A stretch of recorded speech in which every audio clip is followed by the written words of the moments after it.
Exercise 15.1। ठीक है, solve करने जा रहे हैं हम लोग। चैप्टर का नाम क्या है? Probability, class 10 mathematics. तो फर्स्ट क्वेश्चन जो है फिल इन द ब्लैंक्स है। Complete the following statement. First question पढ़िए। प्रोबेबिलिटी यानी event E plus probability of the event not E. ठीक है, इवेंट ई और नॉट ई दोनों क्या हो जाएंगे? Complementary event. और कम्प्लीमेंट्री इवेंट के प्रोबेबिलिटी का सम हो जाएगा 1। Probability of an event that can not happen is. ठीक है, ऐसा इवेंट जो नहीं हो सकता। ठीक है, तो ऐसे इवेंट की प्रोबेबिलिटी क्या हो जाएगी? 0। Such an event is called impossible event. ठीक है,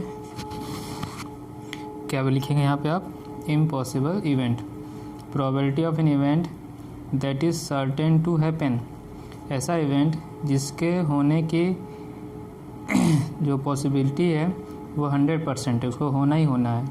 ठीक है, तो ऐसे इवेंट की प्रोबेबिलिटी 1 होगी। और such an event is called possible event, sorry sure event और सर्टेन इवेंट। तो श्योर इवेंट या सर्टेन इवेंट कहते हैं। Sum of probability all elementary event of an experiment is 1। ये एलिमेंट्री इवेंट का जो कॉन्सेप्ट मैंने बताया था, अगर सारे एलिमेंट्री इवेंट किसको कहते हैं? जिसका जो फेवरेबल आउटकम्स हो वो 1 हो। ऐसे इवेंट जिसके फेवरेबल आउटकम्स 1 होते हैं उनको एलिमेंट्री इवेंट कहते हैं। और उन सभी एलिमेंट्री इवेंट को सम करेंगे तो क्या आएगा? 1। Probability of an event is greater than और इक्वल टू। हाँ, प्रोबेबिलिटी का रेंज क्या होता है? वो 0 के इक्वल, 0 से बड़ा और 0 के इक्वल, लेस देन और इक्वल टू 1। 0 1 के बीच में रहता है। ठीक है, तो ये हमारा कंप्लीट द फॉलोइंग से क्वेश्चन, फर्स्ट क्वेश्चन हो गया। ठीक है, तो ये पेज नंबर 300 पे कम्प्लीमेंट्री इवेंट का कॉन्सेप्ट दिया हुआ था। यहाँ पे आपने देखा होगा दोनों का सम मिला के क्या आया था? 1। ठीक है, तो ऐसे इवेंट एक दूसरे कम्प्लीमेंट होते हैं, इनको कम्प्लीमेंट्री इवेंट कहते हैं। तो ये फर्स्ट क्वेश्चन यहाँ पे था पेज नंबर 300 रिमार्क में। और इसी पेज पे जो क्वेश्चन 1 का सेकेंड पार्ट दिया हुआ है इम्पॉसिबल इवेंट का, जिसका आउटकम क्या आ रहा था? 0। ऐसे इवेंट जिसके फेवरेबल आउटकम्स क्या हो? 0 हो, जिसकी प्रोबेबिलिटी 0 हो। और ऐसे आप इवेंट को क्या बोलते थे? इम्पॉसिबल इवेंट, जिसका अकरेंस इम्पॉसिबल हो।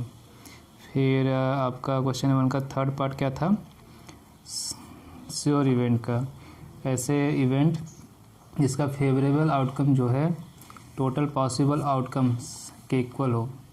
यहाँ पे पढ़ा था आपने, श्योर हो, इसका टोटल जो फेवरेबल आउटकम है वो total number of all possible outcomes के सेम हो जाए, तो ऐसे इवेंट को हम श्योर इवेंट और सर्टेन इवेंट कहेंगे।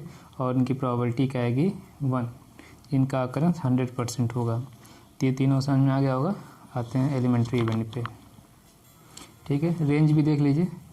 तो रेंज देखिए यहाँ पे प्रोबेबिलिटी इवेंट की क्या रेंज है? 0 टू ये 0 से greater than equal to and less than equal to 1।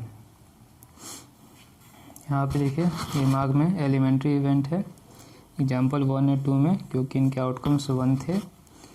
ठीक है, event having only 1 outcomes of the experiment then is called elementary event. ठीक है, और इनका सम क्या है? एग्जाम्पल 1 में ऑल एलिमेंट्री इवेंट का सम 1। एग्जाम्पल 2 में तीनों एलिमेंट्री इवेंट का प्रोबेबिलिटी का सम 1। तो ये सब हमने पढ़ चुका था, उसी के बेस पे पहला क्वेश्चन बनाया गया है। क्वेश्चन नंबर 2 पढ़िए। विच of the following experiment have equally likely outcome.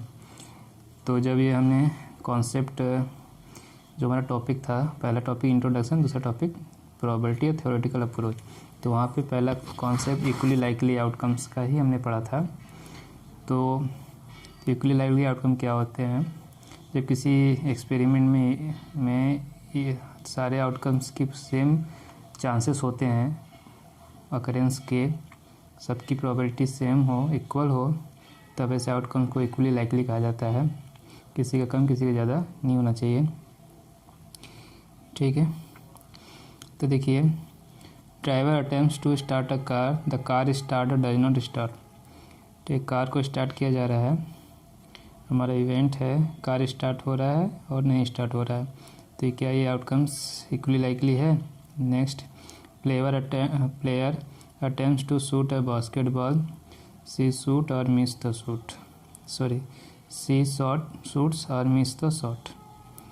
A trial is made to answer true false question. Answer is right or wrong. A baby is born. It is boy or girl. तो second के जो question में जो third और fourth part है, किसी true false question है आपके पास, उसमें आप आंसर दे रहे हैं, तो आपके पास दो ही ऑप्शन है ट्रू फॉल्स का आप आंसर करेंगे, ठीक है। तो वो या सही हो सकता है या गलत हो सकता है। 50-50% चांस है, इक्वल चांस है 1/2 का। तो जो ये थर्ड ऑप्शन है ये हमारा इसके आउटकम जो हैं वो ट्रू ये इक्वली लाइकली हैं। फोर्थ में baby is born, it is boy और गर्ल, ठीक है। बेबी बॉर्न में भी दो ही केस है, बॉय कोई भी बेबी बॉय होगा या गर्ल होगा, ठीक है। तो यहाँ भी 50-50 चांस है और दोनों की प्रॉपर्टी सेम 1/2। थर्ड और फोर्थ हमारा जो एग्जाम्पल है, ये एक्सपेरिमेंट जो है ये एक्सपेरिमेंट के जो आउटकम्स है वो इक्वली लाइकली हैं, ऐसा हम लिख देंगे, ठीक है।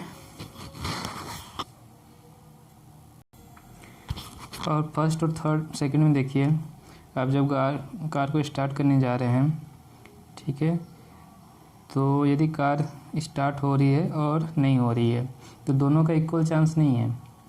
50-50% या 1/2 इसकी प्रोबेबिलिटी नहीं है, ठीक है। तो इसलिए इसके आउटकम्स इक्वली लाइकली आउटकम नहीं होंगे। जो इस एक्सपेरिमेंट का जो आउटकम्स हो रहा है वो दो आउटकम है, कार स्टार्ट होना, does not start the car, और कार स्टार्ट ना होना, तो दोनों के सेम चांस नहीं है। Player attempt to shoot a basketball, ठीक है, एक बास्केटबॉल को शूट कर रहा है, तो बास्केटबॉल को शूट करना और उसको मिस करना, यहाँ भी दोनों को इक्वल चांस नहीं है, ठीक है। तो इसलिए इसके आउटकम्स क्या हैं, इक्वली लाइकली नहीं होंगे। क्वेश्चन नंबर 3 पढ़िए। Why is tossing a coin consider to be fair way of deciding which team should get the ball at the beginning of a football game, ठीक है। तो एक फुटबॉल गेम के beginning में कौन सी टीम बॉल पहले लेगी, ठीक है, इसको डिसाइड करने के लिए टॉसिंग अ कॉइन जो है, कॉइन को टॉस करना, उसे एक फेयर वे, ठीक है, फेयर वे एक सही तरीका क्यों माना जाता है, ठीक है। बिना किसी पार्शियलिटी के टॉसिंग कॉइन, ये कॉइन को टॉस करके हम ये डिसाइड करें कि कौन सी टीम पहले बॉल लेगी, इसे एक फेयर वे क्यों माना जाता है। क्योंकि टॉसिंग का कॉइन, रीज़न क्या है, क्योंकि टॉसिंग कॉइन जो है उसे आप कंसिडर करेंगे to be fair of deciding which team should get the ball at the beginning of the football, because tossing a coin have, जो एक्सपेरिमेंट हमारा है, experiment tossing coin have equally likely outcomes, जो इसके outcome होंगे वो equally likely होंगे, ठीक है। और केवल दो पॉसिबल इसके आउटकम्स हैं, हेड और टेल, ठीक है। और हमारी टीम कितनी है, 2 टीमें हैं, ठीक है। 2 पॉसिबल आउटकम्स, वो भी अनबायज हैं और इक्वली लाइकली हैं, ठीक है। इसलिए ये हम वे यूज करते हैं। तो ये आपको समझ में आ गया होगा, ठीक है, इस तरह कर लीजिए। और इसके आपको जो आउटकम्स होंगे उनसे हम प्रिडिक्ट भी नहीं कर सकते हैं, 2 ही ऑप्शन है, हेड या टेल। प्रिडिक्शन भी करेंगे तो 50-50% का चांस है, ठीक है। तो इसके आंसर शीट में पीछे जो रीजन लिखा है ये भी आप लिख सकते हैं। जब when we toss a coin, वही जो मैंने समझाया वही लिखा हुआ है, द आउटकम हेड और टेल आर इक्वली लाइकली होते हैं और अनप्रिडिक्टेबल हैं, और टोटल पॉसिबल वे हैं 2, हेड और tail. So the result of an individual coin test is completely unpredictable. तो ये रीजन इसको लिख लीजिएगा। क्वेश्चन नंबर 4 पढ़िए। विच of the following can not be the probability of event, इसमें कौन सा प्रोबेबिलिटी ऑफ इवेंट नहीं हो सकता। तो प्रोबेबिलिटी ऑफ इवेंट का जो रेंज मैंने बताया था अभी यहाँ पे ग्रेटर देन इक्वल टू 0 और लेस देन इक्वल टू 1, 0 के बराबर है, 0 से बड़ी, 1 के बराबर, 1 से छोटी होनी चाहिए, मतलब कि पॉजिटिव होनी चाहिए। ठीक है, तो ये वैल्यू देखिए 0.7, 0 से बड़ी, 1 से छोटी, ये डी हो सकता है। 2/3 इसको भी पॉइंट में कन्वर्ट करेंगे, ये भी वैल्यू 0 से बड़ी है, पॉजिटिव है, और 1 से छोटी है क्योंकि इसी वाली 0.66 समथिंग आएगा।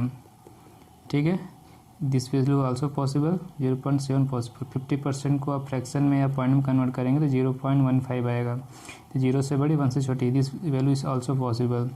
ठीक है, तो तीनों वैल्यू पॉसिबल हो गई। ये नेगेटिव वैल्यू है, इसलिए ये वैल्यू ये कैन नॉट बी पॉसिबल। तो which of the following can not be possible probability of an event, तो -1.5 can not be the probability of an event, ऐसा आप लिख सकते हैं यहाँ पे। समझ में आ गया। अब नेक्स्ट पढ़िए, P ऑफ E प्रोबेबिलिटी है 0.05, what is the probability of not E। ठीक है, तो प्रोबेबिलिटी ऑफ नॉट E, तो probability of E, probability of not E, दोनों को इक्वल करके क्या आएगा 1, जो यहाँ पहला क्वेश्चन है। दोनों की प्रोबेबिलिटी इवेंट टी की, नॉट टी की, दोनों की 1 है, हमें नॉट टी की चाहिए, 1 में से इवेंट टी की प्रोबेबिलिटी माइनस कर देंगे, तो 1 में से 0.05 माइनस कर देंगे, तो आपका ये आ जाएगा 0.95 आ जाएगा। ठीक है, क्या गिवन है, probability of event T is 0.05। ठीक है, हमें मालूम प्रोबेबिलिटी ऑफ इवेंट टी और probability of event not T किसे डिनोट करते हैं, ई बार से, इक्वल टू 1, तो ये हो गया 0.05। ठीक है, probability of not T 1, probability of event not T equal to 1 minus 0.05, तो 0.95। ठीक है, तो ये हो गया आंसर।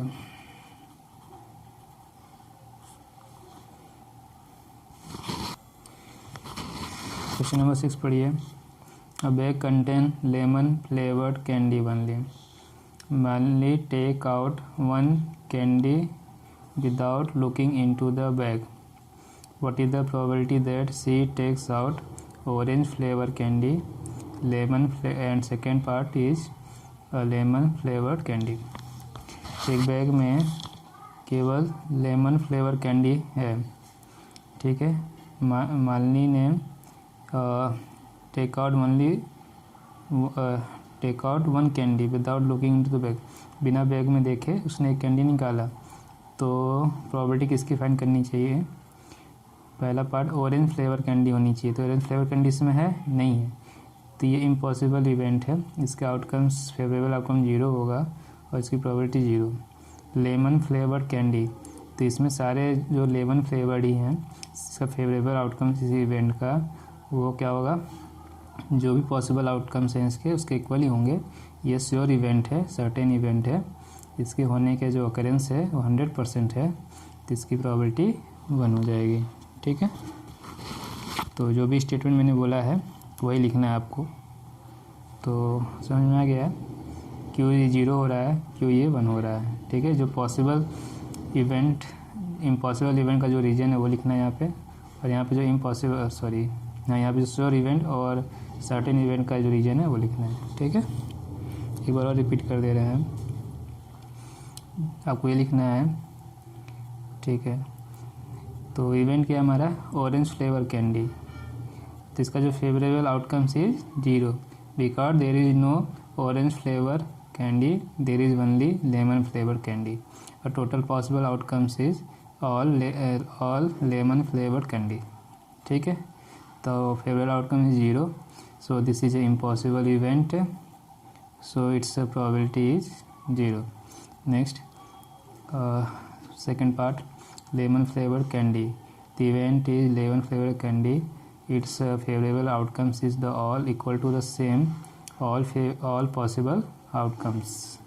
ठीक है, it is a sure event and or certain event which occurrence is 100%, so probability of this event is 1. ठीक है, ये स्टेटमेंट आप लिख लीजिएगा. तो क्वेश्चन नंबर 6 हो गया है. क्वेश्चन नंबर 7 पढ़िए. It is given that in a group 3 students, probability of 2 students not having the same birthday is 0.992. What is the probability that 2 students have the same birthday?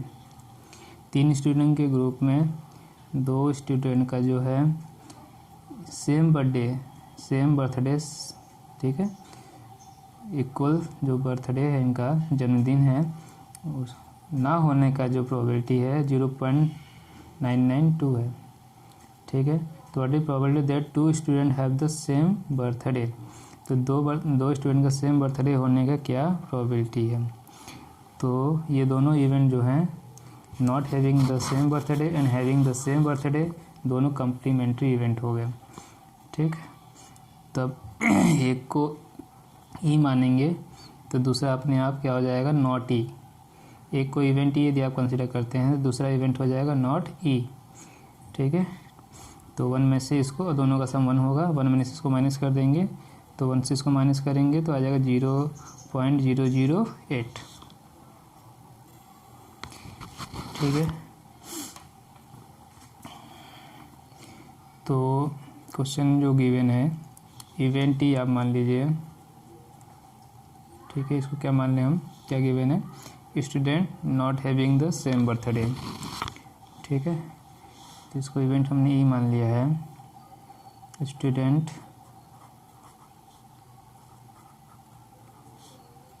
ठीक है not having same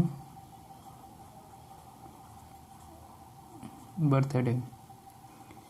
ठीक है, और इसकी probability कितनी given है, 0.992. और ठीक है, नॉट ई, ठीक, जिससे किससे रिप्रेजेंट किया जाएगा, ई बार से, तो ये हो जाएगा स्टूडेंट्स हैविंग सेम बर्थडे. ठीक है, और we know that P of event E, P of event not E equal to 1, then P of not E equal to 1 minus P of event, probability of event E, 1 minus 0.992, तो 0 point हो जाएगा 008 answer. इस तरह से question number 7 हम complete कर लेंगे. ठीक है, एक और इसमें प्रोबेबिलिटी जो है ये 2 स्टूडेंट का है, तो यहाँ 2 स्टूडेंट भी लिखना होगा. 2 students not having the same birthday, 2 student not having the same birthday. Question number 8 पढ़िए. A bag contain 3 red ball, 5 black ball. A ball is drawn at random from the bag. What is the probability that the ball is drawn is red, not red? Red, not red, ये भी complementary event हो गए. एक bag में 3 red ball है, 5 black ball हैं. ठीक है, और टोटल बॉल हो गए 8. थर्ड पॉसिबल आउटकम्स हो गए 8 सारे. ठीक है, सारे बॉल्स का इक्वली लाइकली प्रोबेबिलिटी होगी, इक्वली लाइकली है outcomes. Ball is drawn at random from the bag. What is the probability that ball is drawn red. तो इवेंट हो गया हमारा. ठीक है, बॉल ड्रॉन इज रेड, पहला इवेंट ई मान लीजिए. E1 या E1, ये ई हो गया, ये नॉट ई हो जाएगा. ठीक है, तो रेड होने की प्रोबेबिलिटी, फेवरेबल आउटकम्स कितने हो जाएंगे, 3, और total possible outcome is 8, that is 3/8. इसे निकालने के लिए क्या करेंगे, 1 से माइनस कर देंगे, जो भी हमने पीछे किया 7 में, नॉट ई निकालने के लिए. ठीक है, तो कम्प्लीमेंट्री इवेंट फार्मूला यूज़ करेंगे, 1 से माइनस करेंगे 5/8 आ जाएगा, और डायरेक्टली भी करेंगे तो भी 5/8 आएगा, हो जाएगा।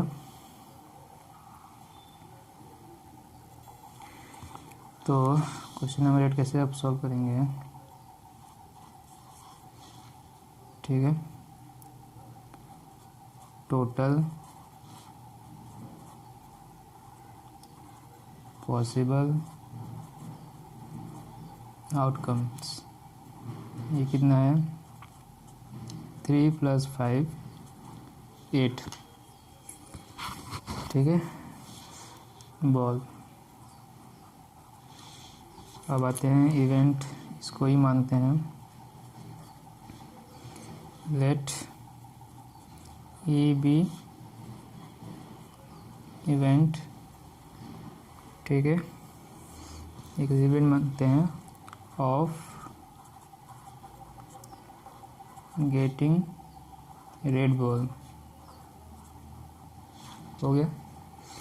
और ठीक है, तो उसका फेवरेबल आउटकम्स क्या है, कितने हैं, 3, ठीक है।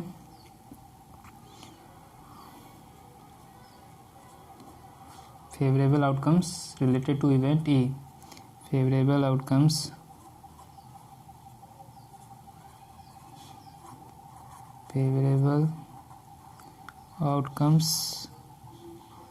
ठीक है, related to E, related to event E is 3 red ball हैं इसमें,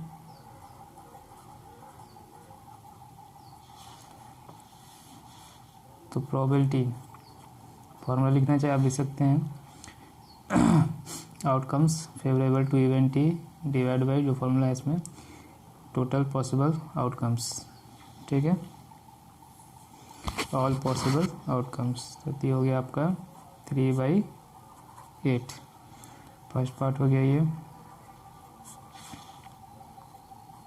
8 का फर्स्ट पार्ट। 8 का सेकंड पार्ट देखिए, 8 का सेकंड पार्ट हमें चाहिए नॉट ई, ठीक है, ई बार, ठीक है, रेड बॉल नहीं होना चाहिए, not getting red ball, event क्या है, नॉट गेटिंग रेड बॉल, ठीक। पहले हम कॉम्प्लीमेंट्री वाली फार्मूलाज कर लेते हैं, equal to 1 probability of event not E equal to 1 minus probability of event E 1 minus 3/8, तो हो जाएगा 5/8 आंसर आ गया। यदि आप डायरेक्टली भी करेंगे तो जिसके फेवरेबल आउटकम निकालेंगे तो कितने आएंगे, 5, रेड बॉल कितने नहीं है, 5, ठीक है, तो 5/8 5/8 आ जाएगा। क्वेश्चन नंबर 9 पढ़िए, box contain 5 red marbles, 8 white marbles and 4 green marbles हैं, ठीक है। तो एक बॉक्स में 5 रेड 8 वाइट 4 ग्रीन, तो हो गया आपका 17 मार्बल है। 1 marble is taken out of the box at random, ठीक है, एक मार्बल को बाहर निकल गया। मार्बल जानते हैं आपको, जो बच्चे खेलते हैं, छोटी छोटी शीशे की गोलियां जो होती है, कंचे बोला जाता है, ठीक है। एक मार्बल उन्होंने निकाला एट रैंडम, तो जो 17 बाय जो इसके टोटल पॉसिबल आउटकम जो हैं वो 17 हो गया। और पहला स्टेटमेंट लिखेंगे, total possible outcome is 17, 5 + 8 + 4 is 17 and 1 marble is taken out of the box at random, ये कंडीशन है, रैंडमली होनी चाहिए। What is the probability that the marble taken out will be red, तो first event is marble is red, ठीक है, second event white not green. तो इसके favourable outcomes कितने हो जाएंगे, रेड का 5 और टोटल पॉसिबल होंगे 17, तो इसका आंसर है 5/17, वाइट जो है मार्बल जो है 8, ठीक है, इसके फेवरेबल आउटकम जो है 8, तो प्रोबेबिलिटी हो जाएगी 8/17। नॉट ग्रीन, ग्रीन को छोड़ना है, तो ग्रीन को छोड़ के कितने इसके फेवरेबल आउटकम्स हैं, ये हैं 13, तो 13/17 इस तरह से क्वेश्चन हो जाएगा, ठीक है। तो सबसे पहले आप टोटल पॉसिबल आउटकम लिख सकते हैं, ठीक है। टोटल नंबर ऑफ पॉसिबल, ऐसे मैंने सब कुछ बोल दिया है, आप सुन के लिख सकते हैं। तो total number of possible outcomes, ठीक है, इन बॉक्स कितना आ जाएगा, ये 5 + 8 + 4, तो ये हो जाएगा 17, कितना 17, ठीक है, 17 हो गया। अब ठीक है, मार्बल निकाला जा रहा है, सॉरी बॉल नहीं मार्बल है, तो इसको इवेंट आर ले लेते हैं, ठीक है। मार्बल तो आर आप मान लीजिएगा, मार्बल इज़ रेड, ठीक है। फेवरेबल आउटकम्स कितने हो जाएंगे, कितने रेड बॉल हैं, यहाँ लिख लीजिएगा favourable outcomes 5 red ball. Probability of event R, favourable outcomes related to event R और divide by total possible outcomes, तो ये हो जाएगा 5/17, ठीक है। तो फर्स्ट पार्ट ऐसे हो जाएगा। अब आते हैं इसके सेकेंड पार्ट पे। अब आप जो वाइट है, तो मार्बल इज वाइट, ये इवेंट मान लेंगे, ठीक है। और इसका फेवरेबल आउटकम सब लिखेंगे 8 वाइट मार्बल्स फेवरेबल आउटकम्स, ठीक है, ऑफ इवेंट W, 8 आ गया। Probability of event W formula लिखकर 8/17, ठीक। अब नॉट ग्रीन लिखा हुआ है, नॉट ग्रीन, ठीक है, इसको भी आप मान लीजिए जी, या ग्रीन का निकाल के भी फाइंड करते हैं, या ऐसे ही करते हैं डायरेक्ट ग्रीन लेते हैं, नॉट ग्रीन लेते हैं। नॉट ग्रीन का जो आउटकम्स है वो आप लिख लीजिए 5 + 8 = 13, और probability of not getting green ball, ये हो जाएगा फॉर्मूला लिखकर 13/17। इस तरह से तीनों क्वेश्चन आप कंप्लीट कर सकते हैं, तीनों पार्ट, ठीक है। ये हमारा फर्स्ट पार्ट था, 9 का सेकेंड पार्ट है, क्वेश्चन नंबर 9 का ये थर्ड पार्ट है, कंप्लीट हो गया। अब क्वेश्चन नंबर 10 करना है।